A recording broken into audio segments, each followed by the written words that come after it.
Okay, this is English 201, Week 6, Part 1.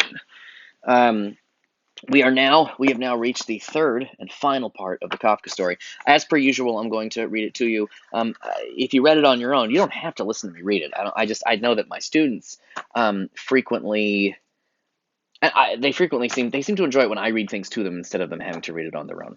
I don't know if that's because of the time they have, but honestly, I get it. Like I also like I love audiobooks and I love it when to get a story read to me. I also think it can help to understand it if you both read and hear. Also, sometimes the person reading can add intonation and it makes it make more sense. It's why I think I can't tell you how many Shakespeare bits I've read on the page and I'm like, I don't understand this at all. And then when you hear a professional actor do it, it's like, oh shit, I get it. This is amazing. Um, or how many Shakespeare things like seemed unimportant to me until I heard an amazing actor read it, and then I was like, that's the best poetry I've ever heard in my life. Anyway, Kafka. Let's go through part 3 of the Metamorphosis. No one had dared to remove the apple. Oh, and you remember what happened, right? Gregor gets turned into a bug, and he can't go to work, and his family depends on him for money. And then they don't really want to take care of him, and they try to move the furniture out of his room, and he hates that. And the father gets upset because Gregor scared his mom, and he drives him back in the room. And now we're at part 3. He's got an apple wound in his back. It's very bad. His father threw an apple at him. It got stuck in his back. No one dared to remove the apple lodged in Gregor's flesh, so it remained there as a visible reminder of his injury. He had suffered it there for more than a month, and his condition seemed serious enough to remind even his father that Gregor, despite his current sad and revolting form, was a family member who could not be treated as an enemy.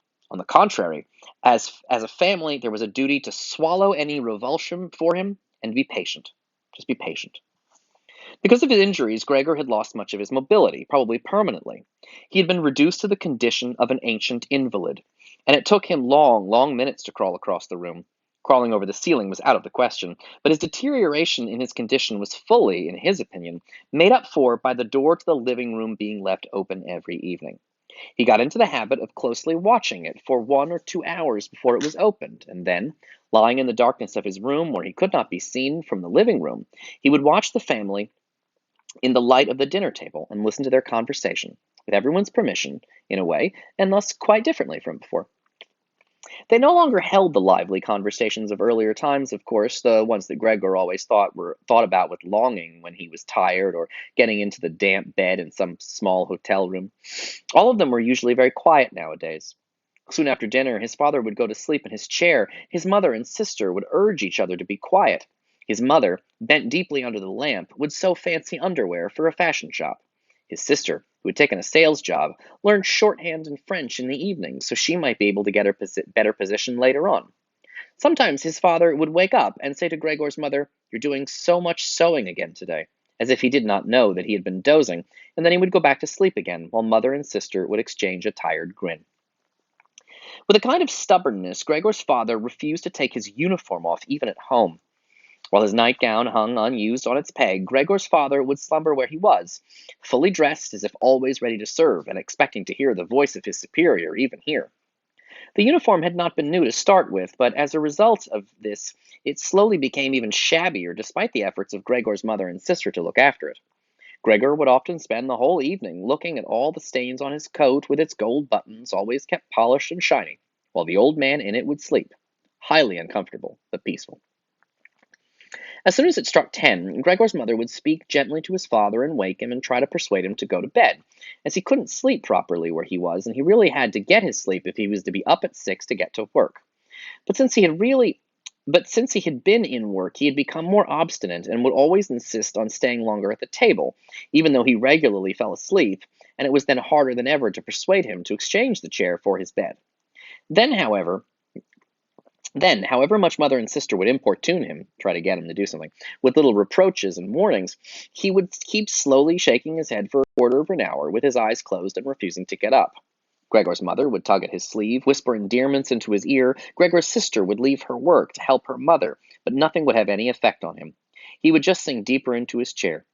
Only when the two women took him under the arms, he would abruptly open his eyes, look at them one after the other, and say, "What a life! This is what peace I get in my old age." And, supported by the two women, he would lift himself up carefully as if he were carrying the greatest load himself, let the women take him to the door, send them off, and carry on by himself, while Gregor's mother would throw down her needle and his sister her pen so they could run after his father and continue being of help to him. Who, in this tired and overworked family, would have had time to give more attention to Gregor than was absolutely necessary? The household budget had become even smaller. So now the maid was dismissed. An enormous, thick-boned charwoman. It's a different kind of maid. I should look that up. I don't know. I'm honestly, I was lazy there. I forgot to look that up. You fucking look it up. I know it's a kind of maid. I've heard the word before. I really should have found that out. An enormous, thick-boned charwoman. How dare you accuse me of you? An enormous, thick-boned charwoman with white hair that flapped around her head came every morning and evening to do the heaviest work. Everything else was looked after by Gregor's mother, on top of the large amount of sewing work she did. Gregor even learned, listening to the family conversation about what price they had hoped for, that several items of jewelry belonging to the family had been sold, even though both mother and sister had been very fond of wearing them at functions and celebrations. But the loudest complaint was that, although the flat was much too big for their present circumstances, they could not move out of it. There was no imaginable way of transferring Gregor to the new address. He could see quite well, though, that there were more reasons than consideration for him that made it difficult for them to move. It would have been quite easy to transport him in any suitable crate with a few air holes in it. The main thing holding the family back from their decision to move was much more to do with their total despair, and the thought that they had been stuck with a misfortune unlike anything experienced by anyone else they knew or were related to. They carried out absolutely everything that the world expects from poor people. Gregor's father brought bank employees their breakfast. His mother sacrificed herself by washing clothes for strangers. His sister ran back and forth behind her desk at the behest of customers, but they just did not have the strength to do it anymore. And the injury in Gregor's back began to hurt as much as when it was new. After they had come back from taking his father to bed, Gregor's mother and sister would now leave their work where it was and sit close together, cheek to cheek. His mother would point to Gregor's room and say, "Close that door, Greta."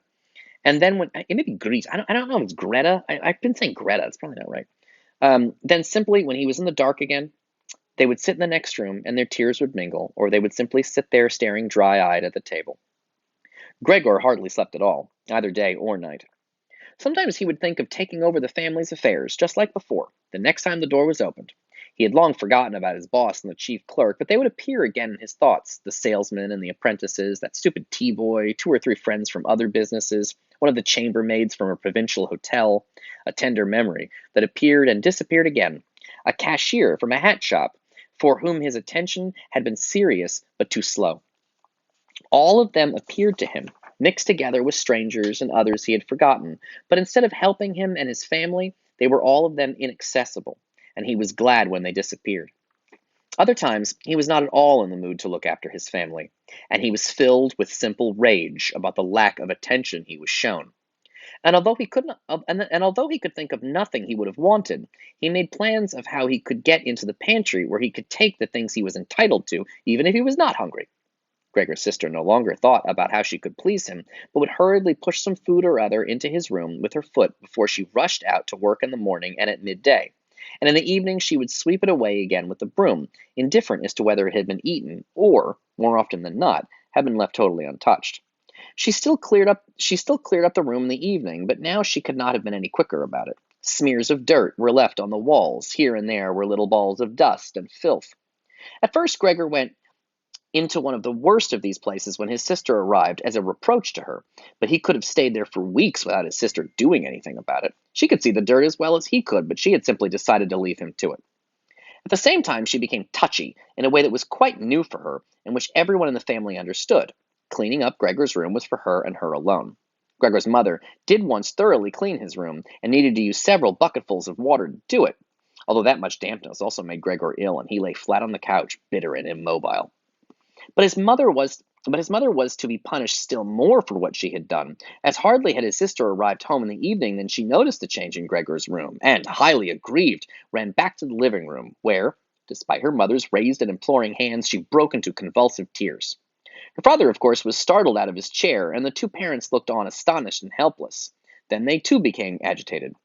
Gregor's father, standing to the right of his mother, accused her of not leaving the cleaning of Gregor's room to his sister. From her left, Gregor's sister screamed at her that she was never to clean Gregor's room again. Meanwhile, the mother tried to draw his father, who was beside himself with anger, into the bedroom.